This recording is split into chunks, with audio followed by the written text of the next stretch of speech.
Bismillahirrahmanirrahim. Assalamualaikum warahmatullahi wabarakatuh.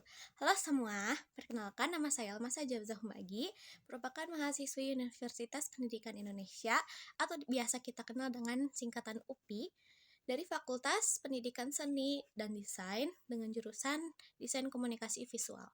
Di video ini, saya akan menjelaskan timeline Art Nouveau yang saya buat untuk menyelesaikan mata kuliah sejarah desain.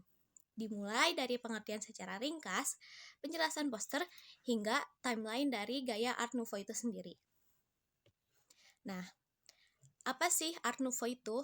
Art Nouveau menggambarkan estetika yang melibatkan bentuk-bentuk organik, ornamen floral, garis-garis melengkung yang mengalir, dan penggunaan material yang inovatif. Awal Art Nouveau ini muncul dikarenakan reaksi terhadap peristiwa besar dunia termasuk revolusi industri yang mulai pada abad ke-18. Art Nouveau ini lahir pada abad 18 sehingga terus berkembang dari tahun 1880-an hingga era awal Perang Dunia Pertama. Gaya desain ini lahir dan berpusat di Eropa Barat. Sebenarnya tidak terlalu pasti untuk tokoh yang mencetuskan Art Nouveau ini, tetapi ada satu tokoh yang mencolok dalam penggunaan Art Nouveau ini, yaitu William Morris. Nah, di sini ada poster yang saya buat untuk penugasan ulangan akhir semester ini. Saya mengambil aliran gaya Art Nouveau ini karena memiliki ciri khas yang cantik dan unik. Yang seperti kita lihat kan dari tadi itu cantik banget gayanya. Nah, karena gaya ini juga menggunakan alam sekitar yang diinovasikan menjadi dekorasi yang indah. Seperti yang kita tahu, Art Nouveau memiliki ciri khas kehidupan organik. Jadi Art Nouveau itu terinspirasi oleh alam dan dunia organik, bentuk-bentuk alam seperti tanaman, bunga, dan makhluk hidup yang diinterpretasikan dalam desain dengan gaya yang mengalir dan melengkung. Yang bisa dilihat dari poster yang saya buat mengandung unsur lengkungan, tanaman, bahkan juga ada makhluk hidup. Bahkan ton warna yang digunakan merupakan hasil ton khas Art Nouveau, yaitu warna yang cukup kalem dan suram dan dikenal sebagai greeny yellowy, yaitu mustard, sage green, olive green, and brown. Nah, ornamen floral ini dan motif alami dengan adanya motif bunga, daun, ranting, bentuk organik lainnya digunakan secara luas dalam seni dan desain Art Nouveau, di mana saya menambahkan ornamen-ornamen yang melintang dan berputar, menciptakan efek yang artistik dan dekoratif. Nah, garis-garis melengkung yang lembut dan aliran yang mengalir adalah ciri khas Art Nouveau. Garis-garis ini sering digunakan dalam seni, arsitektur, dan desain interior untuk menciptakan kesan kegunaan yang harmoni.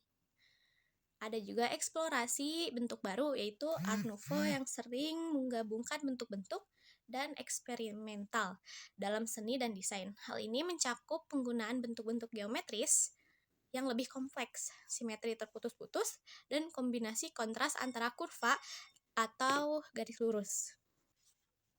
Nah, ciri khas dari Art Nouveau ini, last but not least, yaitu memiliki tokoh feminim seperti wanita yang cantik-cantik dan biasanya berambut keriting, tapi itu tidak semua yang digambarkan wanita feminim berambut keriting, oke? Dan terkadang diilustrasikan sebagai ilustrasi dengan tarikan garis yang sensual, dengan dikelilingi tanaman, bunga, dan hewan yang diinovasikan. Di sini kita masuk ke pembahasan dari timeline Art Nouveau itu sendiri. Pada tahun 1883, terbitnya majalah Revue des Arts Décoratifs di Prancis yang memperkenalkan istilah Art Nouveau. Majalah ini sebenarnya bisa kita searching keberadaannya di Google, atau lebih tepatnya saya menemukannya pada website Gallica. Kalian bisa cek sendiri di sini. Di situ tuh ada majalah Revue des Arts Decoratif dari tahun ke tahun. Nah, majalah ini menggunakan unsur dekoratif pada hiasan setiap halamannya dan gambar furnitur di dalamnya yang terlihat lebih ke gaya alam yang diinovasikan. Typical Art Nouveau lah. Nah, pada tahun 1891 terbitnya majalah The Studio di Inggris. Majalah ini tuh yang membantu mempopulerkan gerakan Art Nouveau di seluruh Eropa. Pada tahun 1893 ada Exposition de l'École de Nancy di Prancis. Pameran seni yang menampilkan karya-karya Art Nouveau dari École de Nancy. Nah, École de Nancy itu sendiri yaitu merupakan sekolah Nancy. Adalah sekelompok pengrajin dan perancang Art Nouveau yang bekerja di Nancy. Prancis antara tahun 1890 dan 1914, tokoh-tokoh utamanya yaitu termasuk perancang dari furnitur Louis Majorelle, seniman ebonis dan seniman kaca Jacques Gruber, perancang kaca dan furnitur Émile Gallé, dan pabrik kristal daun. Karena mereka sebagian besar terinspirasi oleh bentuk-bentuk bunga dan tumbuhan yang ditemukan di wilayah tersebut.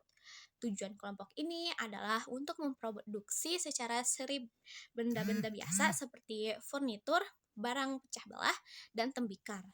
Dengan keahlian yang baik dan dalam bentuk yang asli, membuat benda-benda seni yang terlihat untuk rumah-rumah penduduk. Dan ada tahun 1895, Victor Horta merancang Hotel Texel di Brussels, Belgia yang dianggap sebagai contoh arsitektur dengan gaya Art Nouveau awal yang penting. Jadi ini tuh awal dari arsitektur gaya Art Nouveau. Nah, di tahun 1899, pembukaan tokoh Art Nouveau, Le Art Nouveau,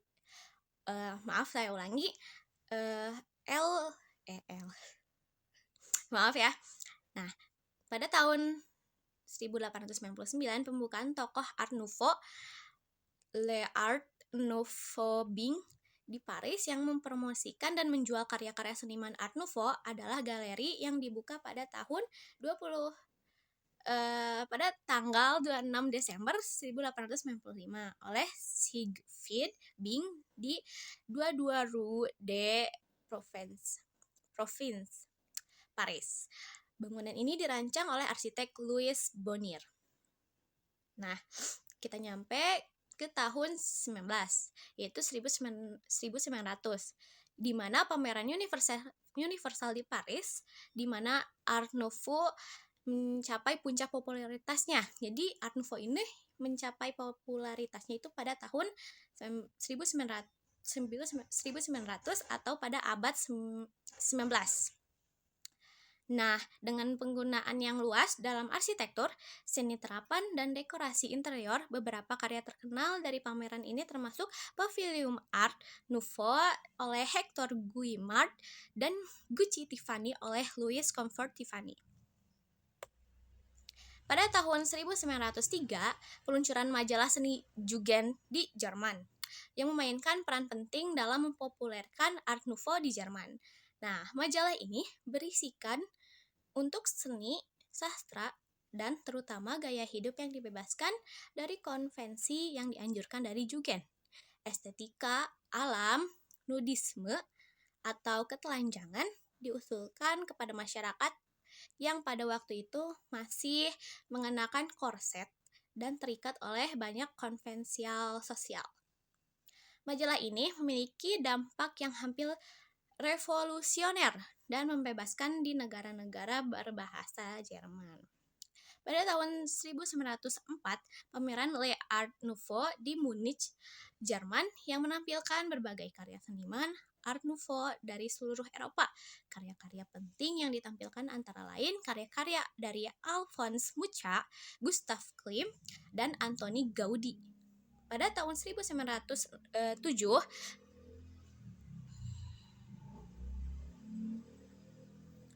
Pada tahun 1907, pameran seni kelompok Die Wiener Werkstätte di Wina, Australia yang menggabungkan elemen-elemen Art Nouveau dengan keahlian pengrajin tradisional.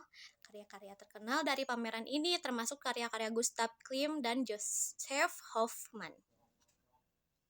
Nah, eh, pada 1910, pengaruh Art Nouveau mulai mereda dan gaya-gaya artistik seperti Art Deco mulai muncul. Meskipun Art Nouveau sebagai gerakan artistik khasnya telah mereda pada awal abad ke-20, warisan dan pengaruhnya masih dapat ditemukan dalam banyak aspek dan desain hingga saat ini.